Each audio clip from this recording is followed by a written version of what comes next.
It's me. It's me. It's the G.O.C. Welcome back to the lounge at Chaos Corner here at Chaos Headquarters. I am live to tape. It's the weekend, and we're here for episode 10 of the Old School Worldwide Wrestling Federation series here on Guardian of Chaos, the YouTube channel. Now, fans, you know that we're flashing back and going back to the Peacock Network, the old WWE classics, if you will, to review old school WWWF from the 1970s. Now, we've gone an episode from each event to each event at Madison Square Garden, the Felt Forum, if you will, and we're flashing back. Jump into the time machine to October 24th, 1977, where I'm mere 14 years old. You can see the influence that it's had in my over 3 decades career in reviews from the old school. Now, fans, I can't thank you enough for being here. Go back and watch the previous episodes and follow me on all social media platforms. Of course, Guardian of Chaos here on the YouTube channel. In real time on Twitter at Big Daddy G.O.C. And the G.O.C. stands for the Guardian of Chaos. On Instagram, it's the Guardian of Chaos. On Facebook, there's 2 accounts. I know there's 2.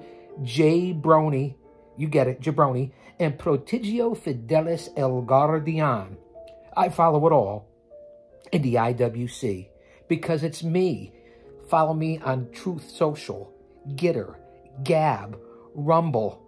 There isn't anyone else or anywhere else that you want to be than here. And you know why? Because I'll say that to say this, because I tell it like it is. We're going to go back to October 24th, 1977. As I said, I'm repeating myself. I'm going through all the steps. You guys get it, right? Grab your coffee, grab your beverage. We're past Valentine's Day. It's a huge night tonight for the WWE and Elimination Chamber. But you're here on Guardian of Chaos, the YouTube channel. Grab a little coffee, get off all the other platforms, and come on back to YouTube.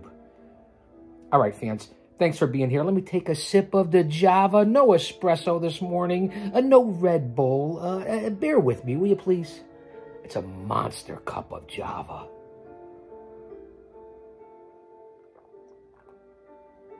As I said, thanks for being here in the lounge, Guardian of Chaos, the YouTube channel. We just came out of covering an unbelievable event from Madison Square Garden. Again, fans, I say it, I'm joking, I understand. Follow along on Peacock. Follow along on the WWE Network.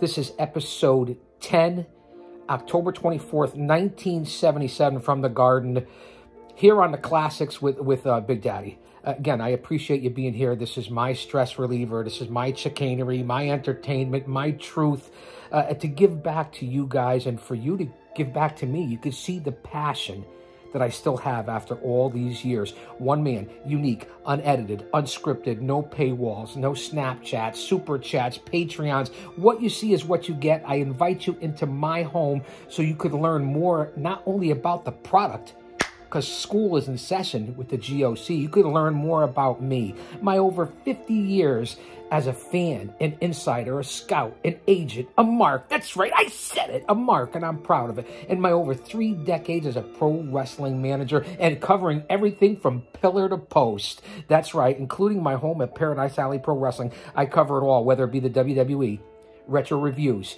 AEW, Impact, New Japan, NWA, Ring of Honor. There isn't anything that I don't cover. Well, who did I miss? The MLW? What other organizations did I miss? I don't think I missed any. But that's what you get here on the channel. So let's hop right back into the time machine. Enough of the opening monologue. Let's get this up to YouTube so we can continue on with the series. Episode 10. We start off one fall, 20 minutes. Again, Vince McMahon Jr. solo on the commentary. You can't underestimate what this man knew and knows about the business. All the bullshit aside, you guys know what I'm talking about. We open up one fall, 20 minutes. We already know the time frame of how it's one fall, 10 minutes in 2023. And I've already said it, and I'm going to continue to say it as the recurring theme of the simplicity of what we're doing here and keeping it simple, stupid. I've said it 100 times. I'll say it 101 more, at least. The fan reaction, the crowd reactions, the clear heels and faces, the storylines, the emotional investment, the psychology, keeping fans coming back, the crowds, the ethnicity, the melting pot of what was going on there in the old school WWWF and across the country at that point, whether it be the NWA, the AWA, and the differences, as I've been talking about, in the arenas, the big events and venues and arenas here in the Northeast, and how they would sell out 22,000 as compared to the smaller venues down in the South, the Mid-South, the Deep South, even out on the West Coast, and the difference in styles and the difference in stars in the day. And you cannot get to where you want to go or even where you are unless you recognize where you've been. That's the common theme here at Chaos Corner. New York City, 245 pounds, the unpredictable Johnny Rodz takes on from Pittsburgh, Pennsylvania, the Polish Prince. That's right, the Polish Prince back in the day, Larry Zbyszko. The kicks, the stomps from Johnny Rodz, the traditional heel that he was back in the day, and certainly a legit badass. And if you made it through Johnny, then you made it to the main roster. And Larry Zbyszko, in his infancy in the Worldwide Wrestling Federation, this match went 9 minutes and 29 seconds to open up there in Madison Square Garden on October 24th, 1977. A small package, no offense, Mario Mancini, a small package by the Polish Prince Larry Zbyszko over the unpredictable Johnny Rodz in 9 minutes and 29 seconds. As I've been saying through all these episodes, the simplicity, the finishers, the selling, the moves, right into a pin. It's just not like that today with the finisher false moves and however you want to term it, and the different technologies and ideologies and terminologies they have for 2023. I'm going to give you the good, the bad, and the ugly. So there it was, Larry Zbyszko over Johnny Rodz in the opening bout, 9 minutes, 29 seconds with the small package. Then we go into the second bout from Puerto Rico, 220 pounds, and again, one of the top faces, and the reaction this man would get in Madison Square Garden with all the ethnicities, the melting pots, the races, colors, creeds. I've said it 1,000 times, how everybody came together, male, female, it didn't matter. It's what brought everyone together back in the day, not like 2023, but I'll get off my soapbox. Against from 265 pounds from Paulsboro, New Jersey, the Monster Factory in the future. And that would be one pretty boy Larry Sharp, who certainly was one heck of a grappler in his day. And then, of course, we know what he did with the Monster Factory years later. To this day, still producing talent. Vertical suplex into a win. That's right, a simple vertical suplex by pretty boy Larry Sharp over the ever-popular Johnny Rivera. 10 minutes and 22 seconds for the second bout there at the Garden, 1977. You see the simplicity of it. You see how long the matches went. You see the placement and the pacing, and especially when you watch it on the network and you see the in-ring ability, there really wasn't much to compare to today. Guys, go back that are all stuck in 2023 and over the last 5 years and compare it to the product then. You want to say, oh, you're old school, you're bitter, you're hanging on, and never was. That's none of the above. Appreciate where you came from in the history and the simplicity of, again, storytelling, psychology, emotional investment, putting asses in the seats, because that's what it's all about. Looking the part of being a pro wrestler. Can you say that a lot about today's game, except the top stars? Think about it. We go on to the third match. The returning 315-pounder from Montreal, Quebec, which is where the Elimination Chamber will be tonight in the WWE, Butcher Paul Vachon, with the captain, Louis Albano, taking on another guy who's true to his culture and especially to the city. And as I keep referring to, the ethnicities and the melting pots and how the crowd would react to certain cultures, and everybody had their place in society. Unlike today, from the Jamaica West Indies, Lenny Hurst. What a good pop from the crowd when Lenny came out back in the day. It didn't matter whether you were Chief Jay Strongbow, as I said in the past, High Chief, the Paramount High Chief Peter Maivia, Bruno Sammartino, the Super Pole Ivan Putski, all the different crowd reactions for the heels and faces, good, right, bad, or otherwise. You don't see it today. You just don't. I give you the good, the bad, and the ugly. So In this bout, Butcher Vachon had not been in the WWF for a while. He had taken a hiatus. Captain Lou brings him back, and simple. A reverse chokehold, reverse hangman's hold, submission hold by the Butcher on Lenny Hurst. 5 minutes, 59 seconds, and this one was all over the Butcher, over Lenny Hurst. And what you would call a hangman's hold, reverse under the neck, simple, into a submission.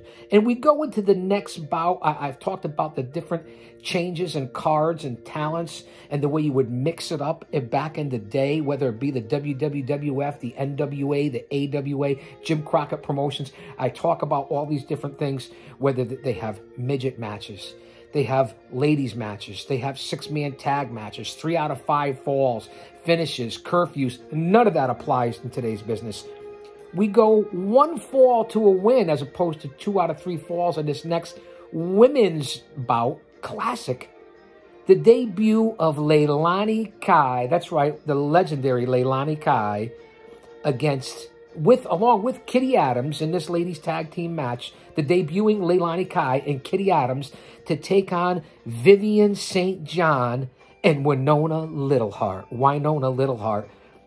All 4 of these ladies were legends. They certainly are legends today. I believe that Leilani and I both follow each other on social media. One heck of a grappler, one heck of a lady. A good crowd reaction, whether it was the midgets, the ladies, the special attractions, the grudge matches. That's what you got back in the day. Kayfabe was still alive, man. Kayfabe, man, was still alive. So to have the ladies match, and again, Vivian St. John, Winona Littleheart against Leilani Kai and Kitty Adams. The faces obviously were St. John and Littleheart, and if you watch the match, you can clearly see Leilani Kai and Kitty Adams as the heels, so to speak.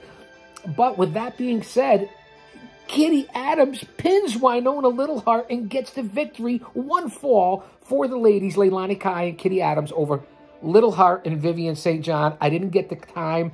I just want to stress this. All the ladies were qualified, in decent shape, looked the part for the day, and they certainly got the crowd reaction. You can't ask for more than that. And again, Vivian St. John, Littleheart, Kitty Adams, and especially Leilani Kai went on to be legends. So in that ladies' bout, there you go. Leilani Kai and Adams over Hart and St. John had its place even in the 70s. Qualified athletes who got out there and didn't take any shit from anyone. We go into the next match, and it was a Texas death match for the WWWF title. A return bout. The Soul Man, a.k.a. the American Dream, Dusty Rhodes, in his red sequined robe, doing the traditional shadow boxing and dancing around as only shucking and jiving Dusty Rhodes can do. The American Dream, the man of the hour, the man with the soul and power, the man who is too sweet to be sour, Stardust himself, Dusty. You know my history of trying to get booked at Turnbuckle and our conversations and being able to work several events with Dusty. Listen, I'm blessed and fortunate and humbled for that. And Dusty, I'll never forget you for trying to help me out.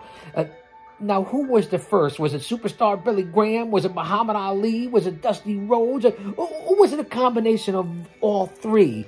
The way they shucked and jived and spoke, very similar. And his opponent for that night, the previously mentioned, the defending champion, Superstar Billy Graham, with the orange tie-dye trunks right down to the orange boots, along with the Grand Wizard of Wrestling. Again, this is a return bout. Again, I can't say it and stress it enough. The fucking crowd, and I don't want to cuss. I don't need to cuss. I got to put money in the tip jar for my granddaughter now. But the crowd and the crowd reactions and not sitting down on your hands, and just the loudness, no piped in noise, the reality of it. And again, kayfabe, I'll say it again, kayfabe again, man. Let that sink in. I'm giving you the passion of what I saw on that night. Saw it as a young boy, and now here at pushing almost 60 years old, you can see what you get here on this channel and why you come back for more information here. Here in the lounge, does it get any better than that? Truth, reality, that's what you get here from the G.O.C. The good, the bad, and the ugly. And I'll say that to say this because I tell it like it is. It's the 10th episode in this series.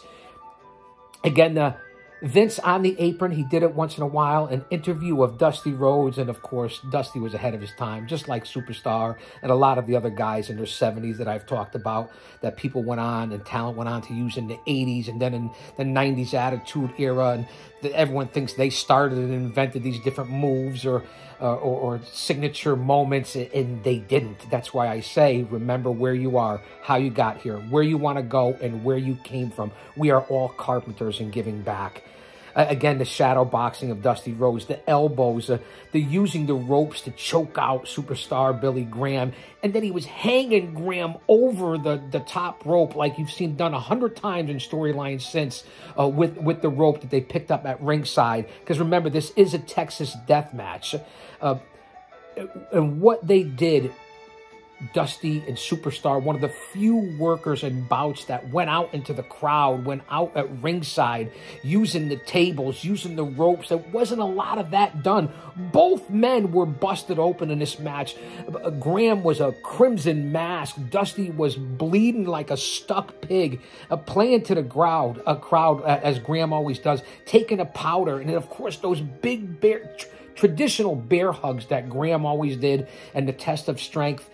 Superstar was ahead of his time, as was Dusty Rhodes. People think of Florida Championship Wrestling, Georgia, WCW, NWA, but Rhodes was huge in the Worldwide Wrestling Federation, especially back during these bouts with Graham in 77. It really was something. Outside action during this match, Dusty going into the ring post, being busted open, as I previously mentioned. Graham using the TV cable or the rope, whatever you want, to choke out Dusty Rhodes. The crowd was on fire, was lit, as they say nowadays. I don't want to say banger, because that's what you guys use today. And all right, it was a banger. The bottom line is here, the beautiful shoulder block off the ropes by Superstar Billy Graham. And then simple, off the ropes, shoulder block by Graham. Both Graham and the American Dream go down. Graham drapes his arm over the American Dream, and there it was. 1, 2, 3.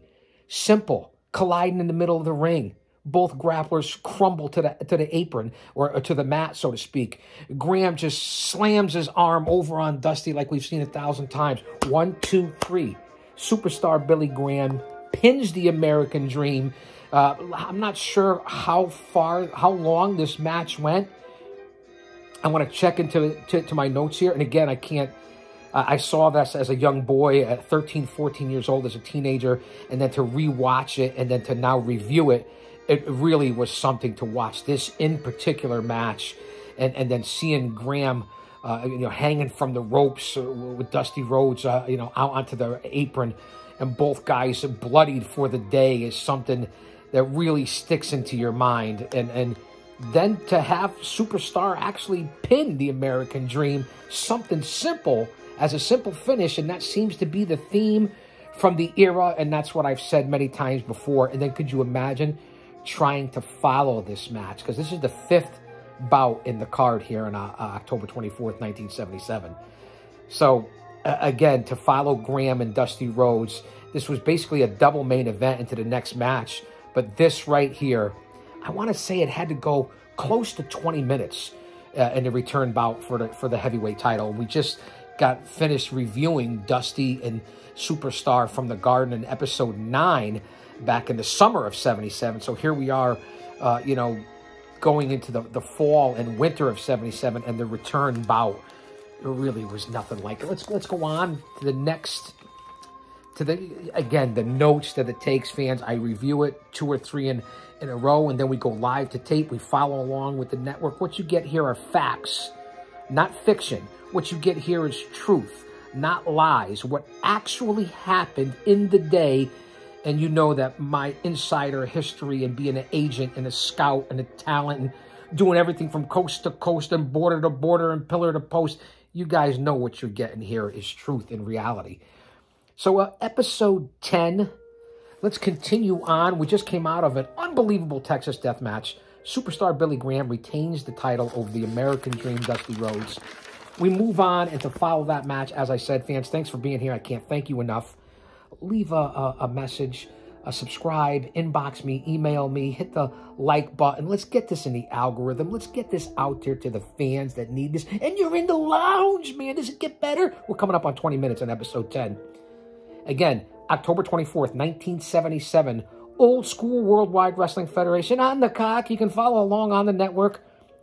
2 out of 3 falls after that unbelievable World Heavyweight title.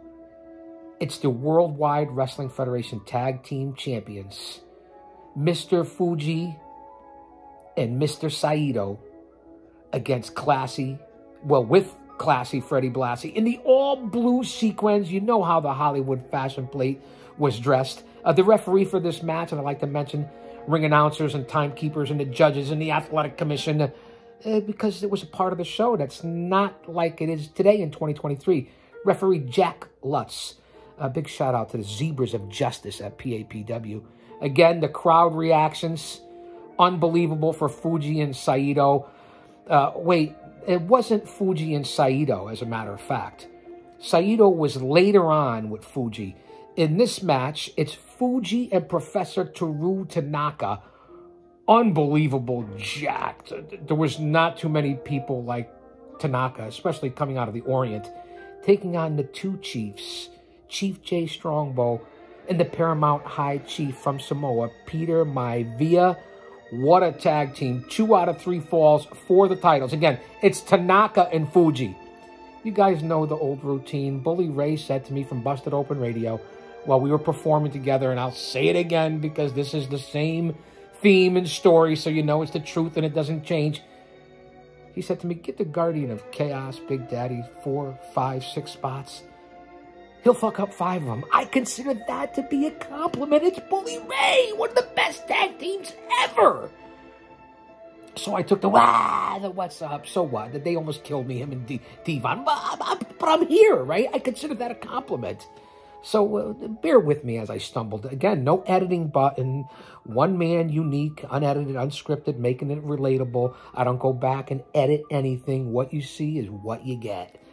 So Maivia Strongbow, Fuji Tanaka for the titles. Tanaka and Maivia start off, and they're almost similar in height and weight and the way they're jacked. I mean, these guys look the part. Talk about being ripped and chiseled and buffed and just huge. This is what pro wrestling's all about. Not wearing your shirt and being sloppy and your hair all wet and tattered this and tassels this and all the bullshit that you see nowadays in 2023. I'm just telling it like it is.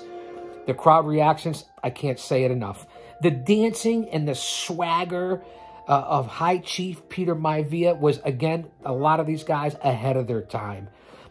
Knee lifts, the chops, the selling up, the firing up of Chief Jay Strongbow, the Super Chiefs, if you will. And, of course, you know what you get, the martial arts, the salt tradition, the foreign tradition of the Orient and the overseas, and the double team efforts. And I'll say this about Fuji and Tanaka. A little confusion in this match, and they kept missing each other's signs and signals, and actually clobbered each other a few times and had to, konnichiwa, bow to each other, you know, the tradition. A little off in confusion, but going up against Strongbow and Maivia, would you expect anything else? What a tag team it was for the day. So that's what I figured in this match, which way it would go. I thought for sure we'd have a clear-cut winner, but let's go on and see what happens here. 2 out of 3 falls. I already told you the moves, what you'll get and to expect out of these two totally different teams in ideology, technology, and the way they handle things. What a day in 1977. The first fall, a flying splash, simplicity at its best for a finisher. The High Chief, Peter Maivia, pins Mr. Fuji in 18 minutes and 14 seconds for that first fall. Almost 20 minutes in this 2 out of 3 falls. Talk about strength, stamina, what these guys went through, and at their size, nothing like it compared to today's matches. I'm just throwing it out there. So the first fall goes to Maivia and Strongbow. The Super Chiefs, 18 minutes and 14 seconds. Maivia pins Fuji. The second bout, and again, the storylines and what they're talking about and the finishes and whoever's sitting in Gorilla and the different eras and what we used for finishers compared to then, to the 90s, to 21st century here in 2023. The referee, because Maivia was busted open, blood everywhere from the high chief at one point, the referee and the ringside doctor who was called into the ring stopped the bout in the second fall due to bleeding on High Chief Peter Maivia, and they award the second bout to Fuji and Tanaka, the defending champions. When do you ever see a referee stop the bout due to bleeding, especially in 2023, and then still continue the match? Stop due to bleeding. We're 1-1 in the 2 out of 3 falls here for the tag team titles. Let it think in about the creativity as you go back and look through these episodes of the different storylines and finishers and things that I've been talking about as the common denominator here in the old school. So we're 1 fall apiece. That second fall was just a mere 2 minutes and 8 seconds. We're well over 20 minutes in this tag team bout, and it's 1-1 between Fuji and Tanaka, the defending champions, and Strongbow and Maivia, the Super Chiefs, if you will. At this point, Maivia basically has been taken off by the doctor and back to the dressing rooms, and Strongbow comes back by himself and thinks he's going to take out Fuji and Tanaka. What are you thinking? I get it. I understand. Kayfabe's alive. I get it. So the Chief comes back and obviously gets his ass handed to him by Fuji and Tanaka. Out of nowhere, Maivia runs in. The tape all over his head, still pouring blood. They tried to attend to him backstage, obviously. So he comes in 2 minutes and 44 seconds later, and what does the referee do? He disqualifies the High Chiefs, the Super Chiefs, Maivia and Strongbow, for outside interference. How the fuck does that happen? Maivia was a part of the match. I understand you stopped it in the second bout and awarded it to Fuji and Tanaka, but why not stop the match? Why does Maivia get taken away to the locker room? Strongbow comes out 2-on-1. The match must continue. I get it. But then when Maivia comes back, you call it an outside interference? Jack Lutz, what the fuck were you thinking back then for the WWWF referees? Somebody dropped the ball, so they canceled it or stopped the third, in the middle of the third fall for outside interference. And then they end up calling the match a draw. They don't even give the second fall by disqualification or outside interference, the third fall, excuse me, to Fuji and Tanaka.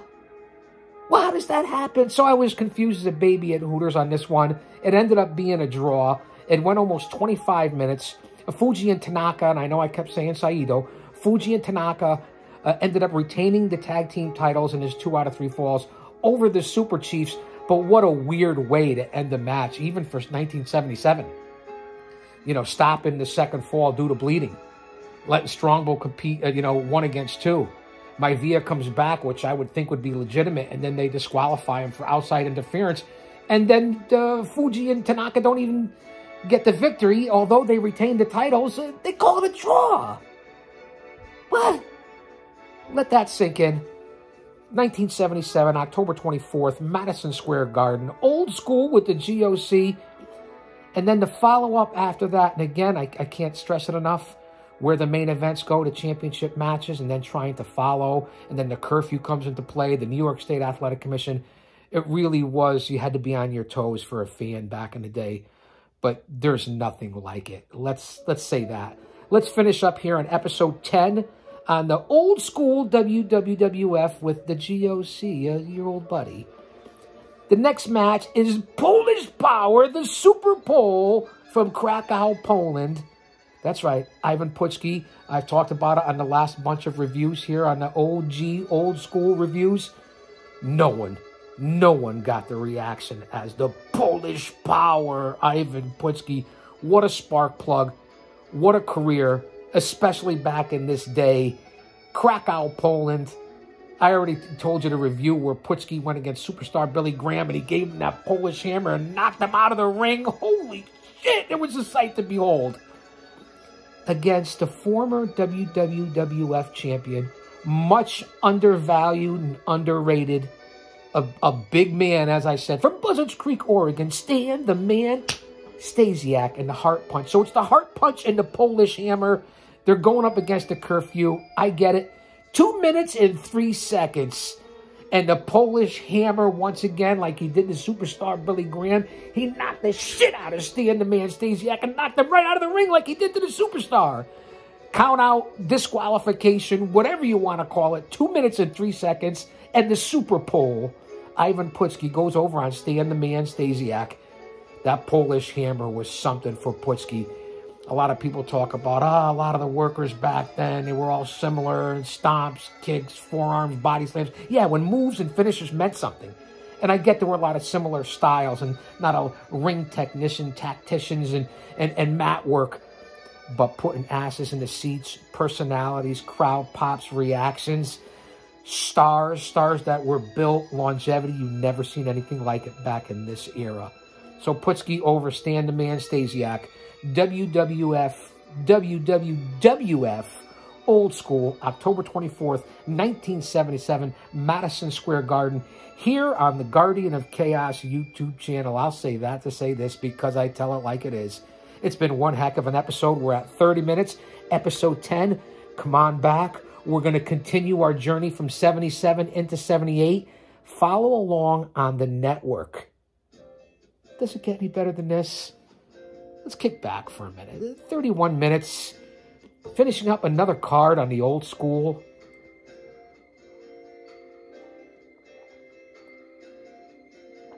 This is life.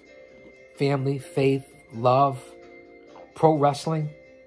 Jesus Christ is coming back soon. Don't be caught dead without him.